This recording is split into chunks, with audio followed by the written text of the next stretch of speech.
여러분 반갑습니다. 지난 시간에는 이제 금융상품에 대해서 저축상품을 했습니다. 저축상품을. 요즘에는 이제 두 번째 뭐냐면은 오늘은 이제 투자상품이죠. 투자. 그래서 이제 금융상품 중에서 이제 투자상품이 있습니다. 투자. 그럼 이제 이 투자상품인데, 그럼 이제 투자상품에서 우리 가장 기본적인 것이 우리가 이제 먼저 펀드가 나왔습니다. 펀드. 이 펀드는요, 이제 우리가 가장 뭐냐 하면은 이거는 A, B, C, D 이렇게 여러 사람들이 소액으로 이게 투자를 합니다. 그러면 이게 이제 투자를 여러 사람보다 모아서 기금을 만드는 거야. 자, 지금의 거대 자본을 만드는 겁니다. 그래서 이거를 펀드 매니저라고 얘기하죠. 그래서 전문 투자자가 이거를 가지고 이렇게 투자를 해서 수익이 생기면은 그 수익을 뭐한다? 투자자들에게 나누어 주는 것을 가지고 뭐라고 얘기한다? 이게 펀드라고 얘기한다. 이게 보세요. 펀드는 뭐요? 펀드는 원래 특정 목적을 위해서 단체를 만들고 기금을 모아 활동하는 것을 말한다. 즉, 우리가 얘기하는 그 펀드는 무엇이요? 여러 사람들이 돈을 모아 수익이 예상되는 곳에 투자하여 돈을 번 후 그 수익금을 투자한 금액에 비례해서 나누어서 돌려주는 상품을 말한다. 이게 바로 법률 용어는 집합투자증권이다. 예, 그러면 쉽게 말해서 이렇게 보세요. 이 펀드라는 것은 여러 사람들입니다. 여러 사람들이 소액이지만은 이것이 여러 사람들이 모아가지고 이게 하나의 기금을 만드는 겁니다. 그 만들어가지고 이거를 기금을 통해가지고 이거를 투자하는 거야. 그러니까 이거는 그 펀드는요, 이건 무조건 간접 투자입니다. 간접 투자. 그러면 쉽게 말해서 보세요. 내가 100만 원 있으면은 100만 원만 여기에 펀드에 가입하면 돼. 내가 1000만 원 있으면 1000만 원만 펀드에 가입을 하면 되는 겁니다. 그러면 내가 소액으로 이렇게 어떤 투자를 하기 위해서는 조금 어렵잖아요. 그럼 이거를 여러 사람들이 모아가지고 기금을 만드는 거예요. 그래가 집합투자. 그러면 그냥 집합 모아가지고, 그 다음에 이걸 투자 전문가들이 여러 개 투자를 해서 거기에서 수익이 생겼어. 그럼 수익이 발생하면은 이를 만나 바로 투자자들에게 그 투자 금액에 비례해서 이렇게 배분해 주는 것이죠. 이렇게 해주는 것을 가지고 우리가 뭐라고 얘기한다? 바로 펀드라고 얘기한다. 하는 겁니다. 그래서 결국 우리가 바로 이 전문가들에게 내가 직접 투자하는 것보다는 바로 전문가들에게 이렇게 위탁해가지고 전문가들을 통해가지고 투자를 해서 수익을 내겠다 하는 겁니다. 물론 이 전문가들은 이제 이 투자를 해주고 난 다음에 거기에 대해서 수익금에 대해서 뭐 수수료라든가 이런 각종 보수를 통해가지고 자기네들이 가져가는 겁니다. 그럼 이와 같은 것이 우리가 이제 펀드인데, 그럼 보세요. 펀드의 구조를 보세요. 펀드의 구조를 보면은 자산 운용회사의 상품은 어느 주식이나 채권 얼마큼 투자할 것인지는 투자 전문가의 투자 전략을 세워서 체계적으로 관리한다. 그럼 보세요. 이 돈을 받아가지고 투자 전문가가 이거를 어떤 주식이 얼마를 또 몇 퍼센트를 주식에 투자하고 몇 퍼센트를 채권에 투자하고 이와 같은 것을 투자 전문가가 뭡니까? 나름대로 계획을 세워가지고 그 다음에 이것을 운영하는 겁니다. 이렇게 운영해서 할 수 있는 것이 바로 있는데, 이거는 여러분들이 뭐냐면 펀드는요, 사실은 이 하나의 회사가 운영하는 게 아니야. 이 펀드를 운영하기 위해서는 여러분들이 그 표 하나 되어 있죠. 펀드의 구조를 보시면은 자산 운영회사, 그다음에 펀드 판매회사, 그다음에 자산을 보관하는 회사, 그다음에 일반 사물을 수탁하는 회사입니다. 그럼 이제 이게 그 기금을 만들어 가지고 펀드를 운영하는데, 이 펀드 매니저라는 한 사람이 이걸 독단적으로 할 수 있는 게 아니라 하는 겁니다. 그럼 여기에는 바로 이렇게 펀드를 모으는 사람도 있고, 이거를 투자하는 사람도 있고, 그 다음에 운용하는 사람, 판매하는 사람, 그다음에 여러분들이 자산을 보관하고 있는 회사, 이렇게 해가지고 4개의 회사가 이렇게 같이 움직이는 겁니다. 그럼 이제 각자가 이런 그 4개 회사에서 수익이 생기면 그 비용을 뭐 하는 겁니까? 이렇게 각각 수수료라든가 또는 보수라든가 이런 명목으로 뭐 하는 거요? 가져가는 겁니다. 가져가고 남는 것을 펀드 투자자들에게 뭐 하는 겁니까? 수익으로 배분해 주는 것이죠. 이것이 바로 이게 펀드인데, 이게 거기에 보세요. 펀드의 그 장점 보세요. 장점. 이게 펀드 장점. 요거는 시험 문제에서 이 정도만 나오지. 안에 이게 사모펀드가 어떤 것이고 이렇게 해가지고 문제는 여러분들 묻지 않습니다. 이게. 지금까지 그렇게 물어온 일이 없어요. 물론 이게 처음으로 들어왔지만은 분명히 시험 문제에서는 그렇게 내지 않을 거란 말이야. 그러면 이 펀드의 가장 큰 장점 보세요.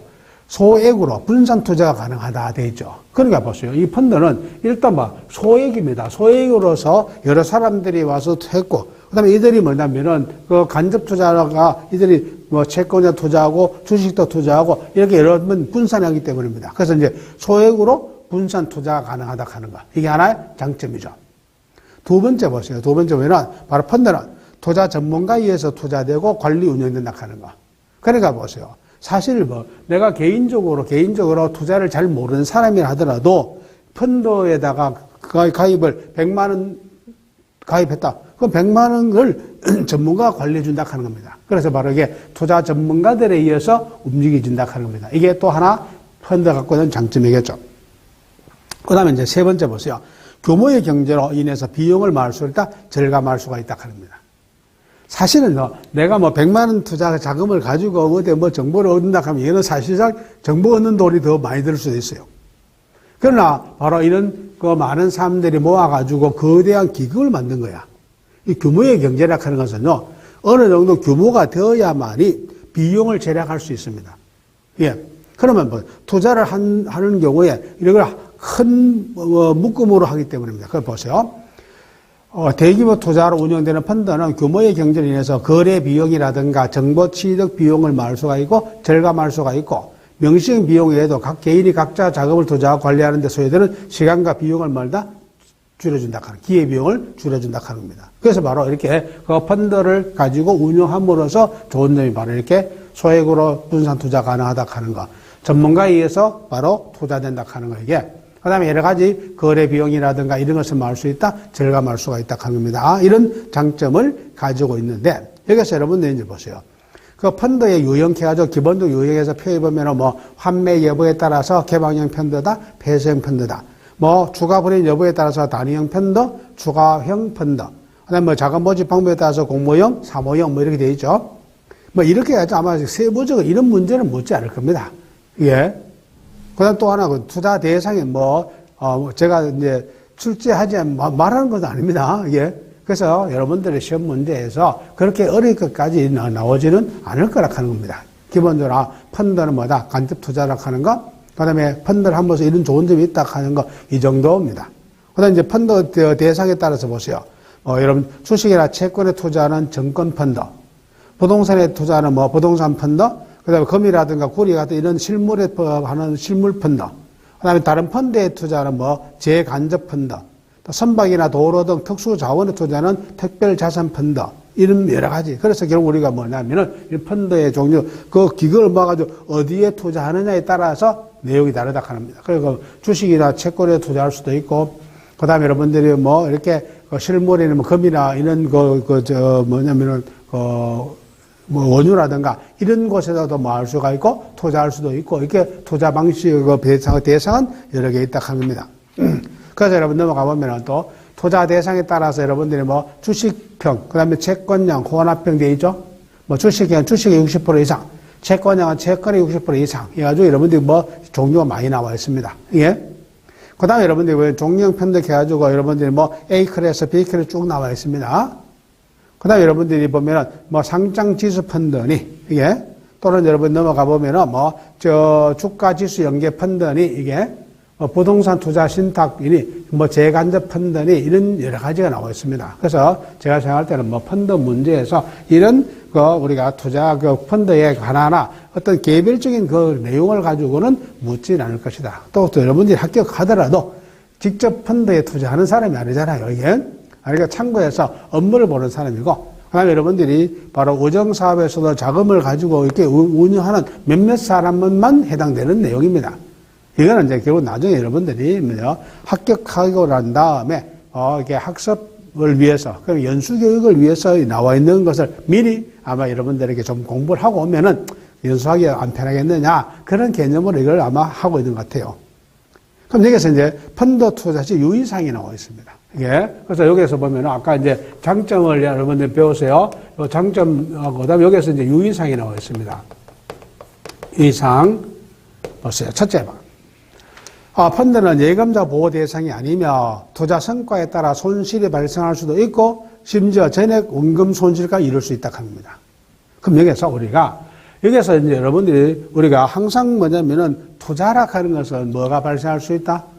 바로 여러분들이 위험이 있어요. 리스크가 있단 말이에요, 항상. 근데 리스크 중에서 우리가 원금까지만 손해보는 리스크가 있는 반면에 원금 이상으로 손해가 발생할 수도 있는 게 바로 있어요. 그럼 일단 예금이라든가 주식이라든가 채권이라든가 이런 데 투자하는 것은 결과적으로 내 최악의 경우 뭡니까? 원금까지만 날리죠.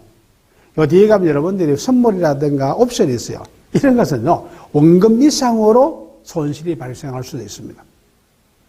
예. 그러면 어떤 간에 이거는 뭐냐면은, 이게 첫째 뭐냐면은 바로 우리가 어느 정도는 손실이 발생할 수 있다 하는 것을 염두에 둬야 됩니다. 그 다음에 두 번째 보세요. 기본적인 펀드는 분산 투자를 원칙으로 하고 있지만, 펀드 역시 분산에 투자하는 것이 좋다. 이건 무슨 얘기냐면요. 원래 펀드 자체가 뭐라 해서 이게 분산 투자라고 해서요. 분산 투자. 이 분산 투자인데, 이제 문제는 뭐냐면은, A 펀드에다가 내가 돈이 1억 있어요. 1억 있으면 A 펀드에다가 돈을 갖다가 밀어치 말한 뜻입니다. 그러니까 내가 돈 1억 있으면 A 펀드에도 일부를 하고 B 펀드에도 일부 하고 C 펀드에도 일부 하고 이렇게 펀드 자체를 또 분산하는 뜻이야. 왜냐하면 아까 얘기했지만 여기에다가 어느 한 펀드에다가 1억을 다 몰아넣었어요. 이 펀드가 잘못 운용돼 가지고 원금 손실이 발생할 수도 있단 말이야. 이게. 그러면 원금 손실이 발생할 수 있기 때문에 이거를 펀드 자체를 말하는 겁니까? 여러 개로 분산해서 투자하라 하는 거야. 여기 바로 두 번째입니다. 이게.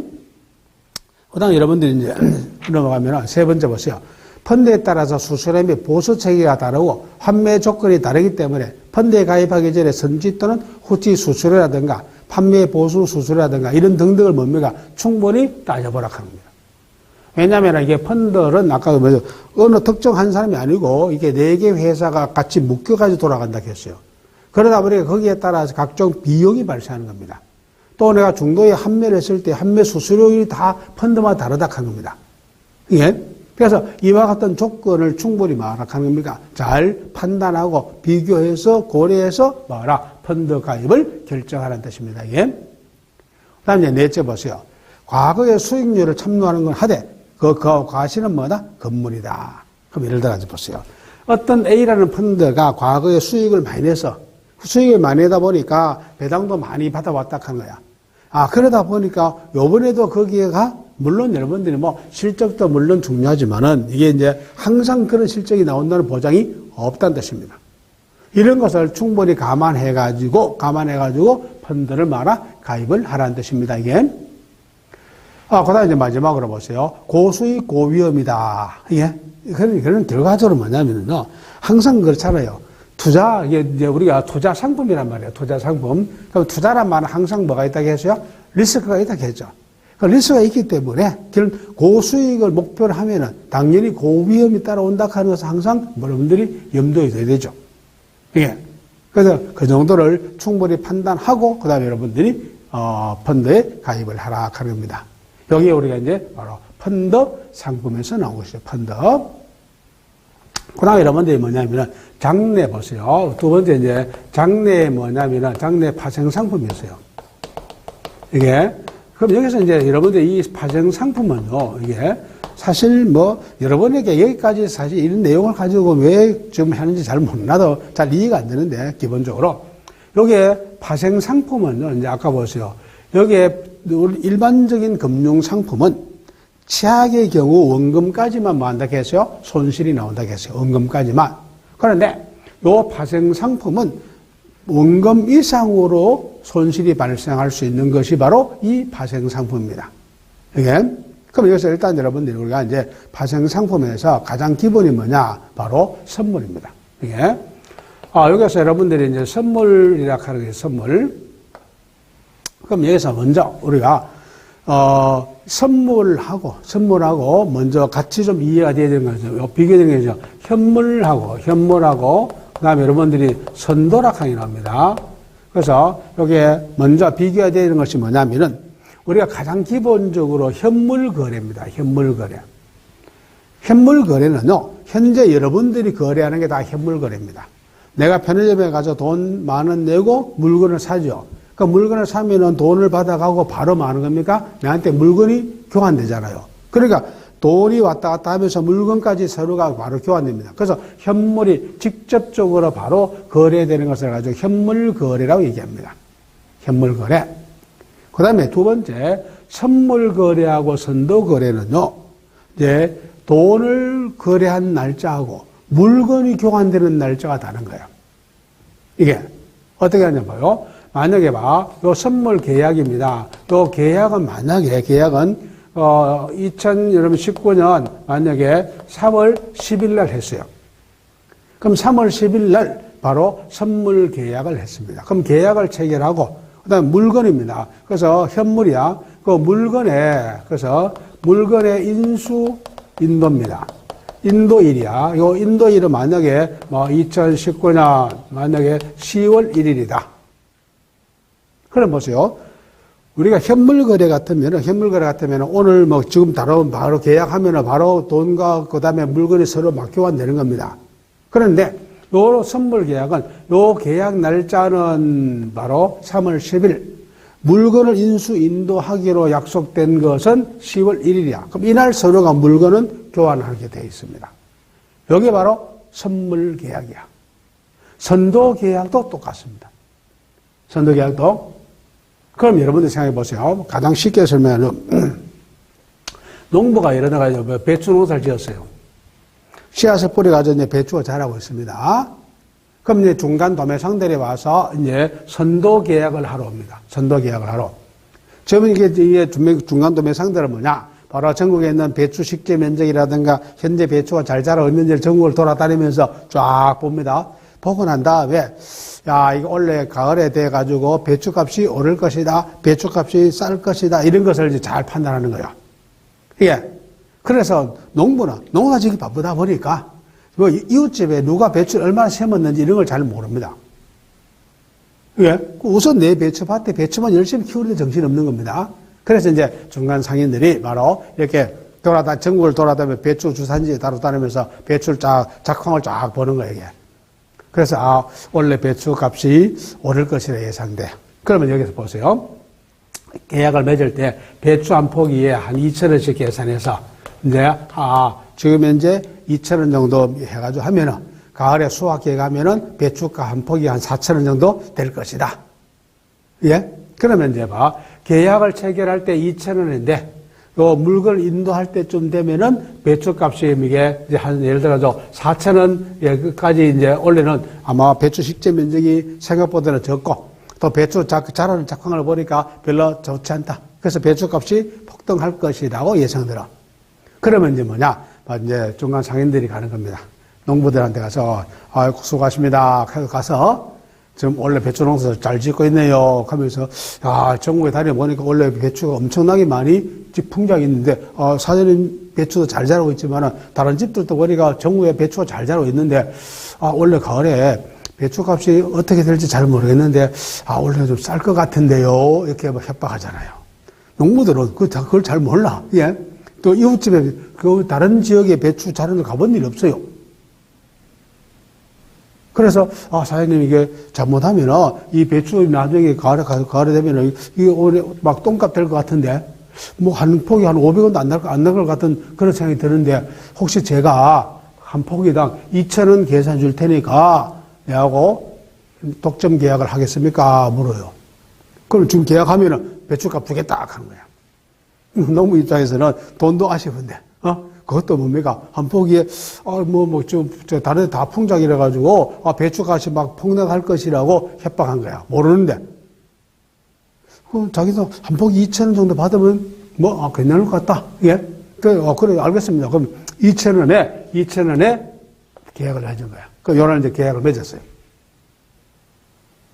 그래가지고 농부 보고, 그래서 끝까지 잘 키워주세요. 하는 거야, 이게. 그래서 그러면서 힘드시는데 막걸리 한 잔 드세요 하면서 막걸리 값까지 줘가면서 이렇게 농부를 격려한 그 농부도 막걸리 먹고 술 끼면 물도 잘 줘가요. 잘 키웠어요. 그래가지고 가을에 딱 되니까 뉴스에 배추값이 막 오르는 거야. 그래가지고 4,000원에 계약한 거야. 4,000원에 판매가 되고 있는 거야. 근데 이미 농부는 2,000원에 팔아서 선도 미리 팔았단 말이야. 그러면 이제 상인들은 떼돈 벌죠. 한 포기도 얼마 더 벌었어요. 2,000원씩 더 번 거야, 이게. 농부는 뭡니까? 배 아파가 쓰러지겠죠. 아, 그때 안 팔았으면 지금 4,000원 받을 거를 그때 괜히 쏙가지고 팔아가지고 지금 이제 2,000원 받고 팔았단 말이야. 이미 돈 다 써 없어. 예. 짜증나요, 안 나요? 짜증나죠? 예. 그 말로 이 물건 인수인할 때 이래 됐어요. 그러면 이제 이래 되면은 바로 선도 계약을 한 사람은 떼보자 됩니다. 근데 이제 문제는 반대가 된 거야. 아, 이게 중간 상위 계산자분 해가지고 2,000원 했는데, 수학계획하니까 배추 한 포기 500원 하는 거예요. 농부 입장에서는 신났죠? 아니, 그때 파랗게 돼 2,000원 받았는데, 지금 수학이 돼가지고, 풍작이 돼가지고, 한 포기 500원이야. 임금비도 안 나와, 막. 그러면 여러분들이 보세요. 이 농부 입장에서는 떼돈 벌었지만은 중간 상위는 뭐였어요? 망했잖아요. 그럼 보세요. 내가 투자한 2,000만 원만 날리는 게 이 한 포기에 2,000원쯤 날리는 게 아니야. 좀 이제 500원밖에 안 나와. 그럼 거기에다 뭐 해야 됩니까? 또 사람들 불러가지고 배추 수확해야죠. 임금비 추가 줘야 돼, 안 줘야 돼? 줘야 되잖아요. 내 투자한 돈만 날립니까? 다시 임금비까지 날려야 됩니까? 그러니까 원금 이상으로 손실이 발생할 수 있는 게 바로 이게 여러분들이 파생상품이라고 하는 거예요.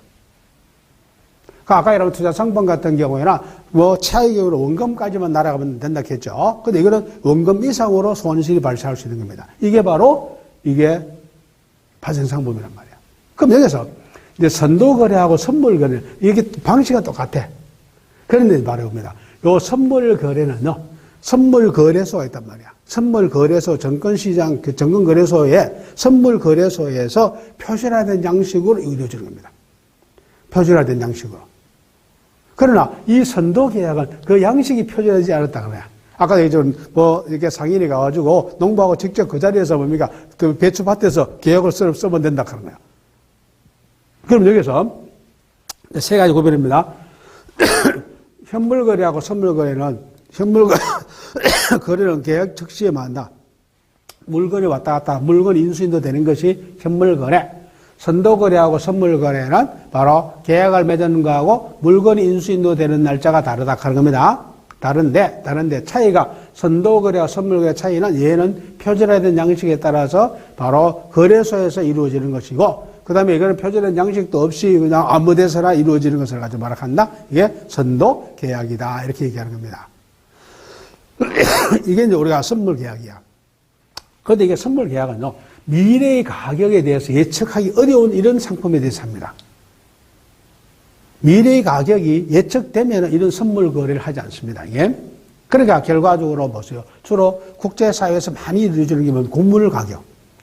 뭐 여러분들이 국제적으로 그 많이 있는 밀이라든가 옥수수라든가 이런 곡물.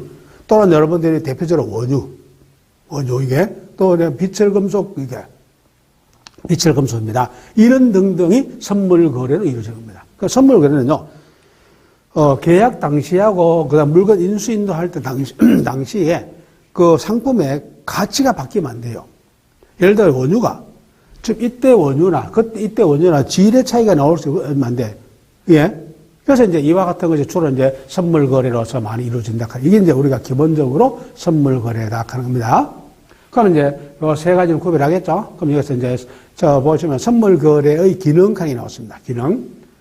첫째 여러분 그 선물 거래를 보세요. 바로 가격 변동 리스크를 줄이는 헤징 기능이라 하는 겁니다. 그럼 보세요.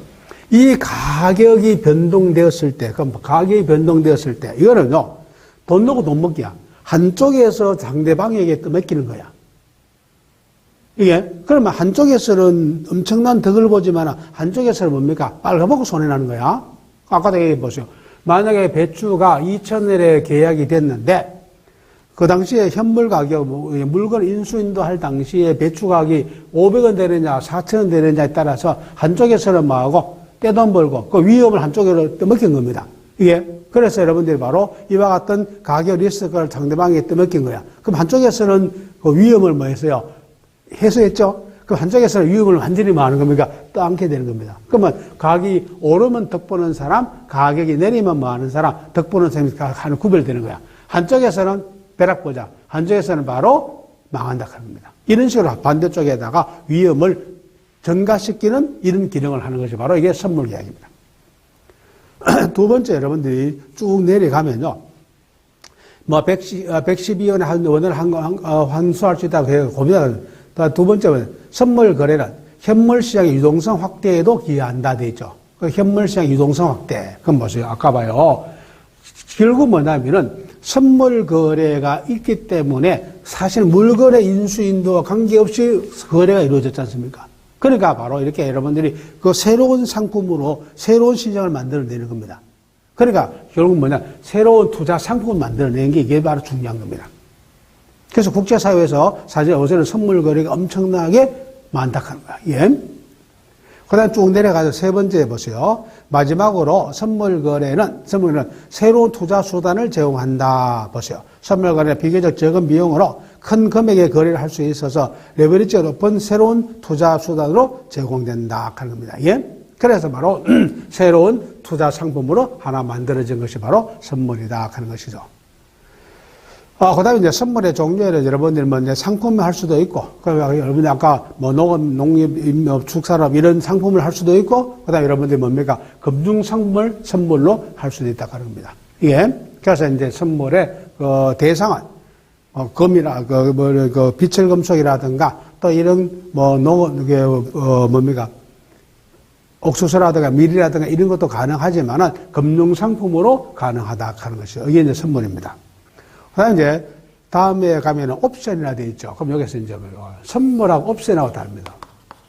옵션은 뭘 붙인 겁니까? 조건을 붙인 거잖아요. 조건을. 이게. 그럼 조건을 붙인 것을 가지고 뭐라 한다? 바로 옵션이라 하죠. 한쪽에서는 권리를 행사할 수 있는 옵션, 조건이 붙어 있습니다. 한쪽에서는 의무를 이행해야 될 옵션이 붙어 있는 거야. 조건이 붙어 있는 거야. 그러니까 이거는 결국 이게 한쪽에서는 권리입니다. 이 권리에 대응해서 한쪽에서 뭐가 발생하는 겁니까? 의무가 발생하는 겁니다. 이거는 그 선물 거래를 서로가 인수 인도이 되면은 물건을 서로 인수 인도를 해야 됩니다. 예? 해야 되는데 이 옵션은요, 옵션 행사할 수 있는 권한을 갖고 있는 사람이 옵션을 행사하면은 한쪽에서 이행해야 돼요. 의무가 있어. 옵션 행사를 안 해버리면 그만이야, 이게. 요게 다르다 하는 거야. 보세요. 옵션을 보세요. 선물 계약의 장래의 일정 시점에서 인수, 인도로 하여 일정한 품질의 수량의 상품을 서로 주고받는 겁니다. 그럼 계약을 맺은 날짜하고 상품을 인수, 인도하는 날짜를 따로 있단 말이야. 이렇게 해가지고 서로가 상대방이 인수, 인도일에 한쪽에서 인수해주고 한쪽 인도해준다 합니다. 이런 것이 바로 선물 계약인데 대해서 보세요. 옵션은 장래의 일정 시점 또는 일정 기한 내에 특정 기초 자산을 정한 가격에 팔거나 살 수 있는 권리입니다. 그러니까 쉽게 말해서 파는 쪽으로 옵션이 있으면 팔 수 있는 권리를 주고 사는 쪽에 옵션을 주면은 사는 권리를 주는 겁니다.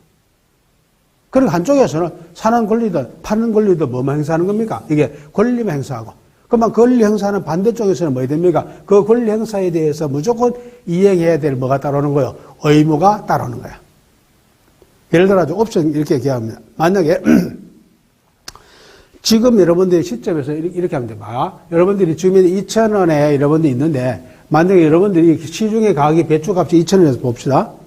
그러다가 요거를 만약에 6월 만약에 이제 10월 1일 안에 내가 필요할 때는 바로 사는 옵션을 갖고 있을 수도 있고 파는 옵션을 갖고 있습니다. 그러면 내가 만약에 여기에 배추를 얼마에 그럼 2,000원에 사는 옵션을 갖고 있는 사람은 내가 사겠다는 권리를 행사합니다. 그러면은 배추 농부는 무조건 뭐 해야 됩니까? 배추를 팔아야 되는 거야. 예? 이런 식으로 한쪽에서 권리, 한쪽에서 의무가 발생하는 겁니다. 그럼 옵션을 행사하지 않으면 뭡니까? 그걸 끝이라 하는 거예요. 나는 이 기간 안에 배추를 사겠다는 내가 옵션을 갖고 있었어. 근데 사겠다는 내가, 배추값이 2,000원에 살라고 생각해 보니까, 배추값 내릴 것 같은 거야. 그 옵션 행사를 안 해버리는 겁니다. 안 하면은, 한쪽에서는 배추를 꼭 팔아야 될 의무가 없는 겁니다, 이게. 그러면 사는 옵션을 행사하면 상대방에서 무조건 파는 의무가 발생한다는 겁니다. 이게 옵션이라고 하는 거예요. 여기처럼 무조건 의무적으로 한쪽에서 주고, 한쪽에 팔고, 이렇게 서로가 교환해야 되는 것은 아니라고 하는 거예요. 이게 바로 옵션입니다, 이게. 따라서 여러분 보세요. 두 계약 간에는 유사한 부분이 있잖아. 선물 계약이 매입측과 매도측 쌍방이 모두 계약 이행이 의무. 그럼 아까 보세요. 서로가 인수인도를 해야 된다 그런 겁니다. 이게 모두가 이게 다 사람이 계약을 이행해야 되는 겁니다. 이게 옵션 계약은 계약 당사자 중에 일방이 자기에게 유리하면은 계약을 이행하고, 그럼 내가 2,000원에 옵션 행사하기로 했어. 옵션 행사를 했는데 배추값이 500원밖에 안 하는 거야. 옵션 행사를 안 해버리면 그만이라고 합니다. 예. 그래서 그렇지 않으면 계약은 이행하지 않을 수 있다. 이는 권리를 갖고 상대방은 이런 권리 행사에 대해서 계약 이행의 의무만 있다고 하는 거야. 그럼 만약에 이 사람이 이걸 행사하면은 배추를 팔아야 되는 거고, 행사하지 않으면은 안 파는 겁니다. 그래서 이제 옵션을 가지고 있는 옵션 행사자가 어떻게 행사하느냐에 따라서 한쪽에서 권리와 의무가 발생하는 것이 이게 바로 우리가 이 옵션 계약이다. 이게 이제 선물 계약하고 다른 점이죠. 그래서 여러분들이 그 밑에 용어들 보면서 기초자산입니다. 기초자산은 이제 주로 여러분들이 뭐 배출을 하든지 뭐 현물을 하든지 뭐 금융상품을 하든지, 그럼 주식하면 주식 코스피 이제 200을 기준으로 한다 합니다. 옵션 보유자 또는 옵션 매입자, 그거는 바로 옵션권을 행사할 수 있는 사람을 옵션 뭐라고 한다? 보유자. 그 다음에 여러분들이 옵션 발행자는 뭐다? 그거 상대방입니다. 그래서 의무가 발생하는 사람을 뭐라 하고? 옵션 발행자. 그 다음에 권리를 행사하는 사람을 가지고 뭐라 한다? 옵션 보유자. 이렇게 여러분들이 이 정도. 그 다음에 이제 옵션 가격, 아까 옵션 가격, 배추 한 폭이 만약에 2,000원 하면은 2,000원이 되는 겁니다. 이것을 가지고 옵션 가격이다. 이 정도만 여러분 여기서 이해를 해 주시기 바랍니다. 그 다음에 여러분들이 이제 뭐 만기일이라든가 옵션 프리미엄, 이건 뭐 만기일 글자도 이제 옵션 행사를 할 수 있는 기간 만기가 딱 나오는 겁니다. 이게. 그 다음에 여러분들이 이제 뭐 옵션의 기능 뭐 쭉 나오는데, 이런 여기서 다른 건 옵션에 분류해서 선택권 보유에 따라서 콜 옵션과 풋 옵션은 좀 이해를 해 주시기 바랍니다. 예, 이거는 이제 콜 옵션은 뭐냐? 바로 기초자산을 매입하기로 한 척이 옵션 행사는 거. 그러면 사겠다는 사람이 옵션을 행사하도록 되어 있으면 뭐라고 얘기하고? 콜 옵션이라고 얘기하고. 그 다음에 매도자입니다. 그래서 매도자가 바로 파는 사람이 권리를 행사하기로 옵션을 정했으면 뭐다? 이걸 가지고 말한다? 풋 옵션이라고 얘기한다. 그래서 매입자하고 매도자 중에서 매입자가 옵션을 행사하면 뭐라고? 콜 옵션. 매도자가 옵션 행사 말한다? 풋 옵션이라고 얘기한다. 그 다음에 여러분들 이제 유럽식과 미국식입니다. 유럽식은 이제 만기일에 가서, 이란이 만기일에 옵션을 행사도 되어 있는 것이 유럽식이고, 그 다음에 미국식은 이 만기일 이전입니다. 만기일 이전에는 언제든지 옵션을 행사하도록 되어 있다 하는 겁니다. 여기 이제 미국식과 유럽식의 옵션 행사 방식이 다르다 하는 겁니다. 이게. 그러니까 이렇게 만약 2019년 10월 1일로 만기일을 정했으면 요 만기일에 옵션을 행사하든 안 하든 그 권리를 부여하면은 유럽식. 요 이전에는 언제든지 옵션을 행사할 수 있도록 해주는 것을 가지고 말한다? 미국식이라고 얘기한다 하는 거. 뭐 요 정도까지만 알아두시고 나머지 그 부분에 대해서 기타 이러면 여러분들이 뭐 공부하지 마세요. 그것까지 공부하면은 너무 많기 때문에 실제로 뭐 옵션 문제를 그렇게 디테일하게 안에 내용을 물을 수 있는 건 아니라 하는 겁니다, 이게. 그 다음에 여러분 뭐 구조화 상품이 나오고 이제 기타 상품이 나와 있습니다. 기타 상품. 뭐 신탁 상품이다. 뭐 랩 어카운터다. 그 다음에 예화 관련 상품이 나와 있습니다. 예. 그 이와 같은 게 나와 있는데, 뭐 이런 것은 제가 봤을 때 별로 이제 시험 문제 출제할 뭐 가능성이 그렇게 많지는 않습니다. 예, 않기 때문에 그렇게 여러분들이 이해를 해 주시기 바랍니다. 일단 여러분 여기에서 오늘은, 여기에서 새로운 이 내용입니다. 여기까지는 뭐 지금까지 2018년도까지는 이 학습 자료로 전혀 제시되지 않았던 내용입니다. 전혀 제시되지 않았던 내용을 이제 새로 추가된 것이 바로 이게 투자 상품 해가지고 이제 펀드라는 상품하고 그다음에 파생 상품으로 선물과 뭐 옵션에 대해서 여러분들이 새로 내용이 들어갔기 때문에 여기에 그 안에 그 깊은 내용까지는 여러분들이 공부하지 마시고 그래서 기본적인 제가 중요한 것이라고 이게 강조했던 또 외워야 될 것이라고 했던 부분 정도는 꼭 좀 해주시기 바랍니다. 이게 그래서 요 같은 식으로 해서 이제 투자 상품을 했습니다. 여기까지가 이제 새로운 내용입니다. 그다음 이제 다음 시간부터는 뭐 하느냐? 이제 예금의 1번은 뭡니다. 그 예금 계약이 어떤 계약이고, 그다음에 예금 계약을 할 수 있는데 입금은 어떻게 해야 되고, 그다음에 출금할 때 은행에서 이제 돈을 내줄 때는 어떤 식으로 돈을 내줘야 되고, 그다음에 그 예금주가 뭐 사망했을 때는 상속을 어떻게 받아가야 되고 하는 이런 내용들이 있습니다. 이와 같은 내용에 대해서 여러분들이 수업하겠습니다. 그래서 다음 시간에는 예금 업무의 일반 사항이라 하는 부분이 있습니다. 그때부터 수업을 하겠습니다. 여러분들이 고생하셨습니다. 마치겠습니다.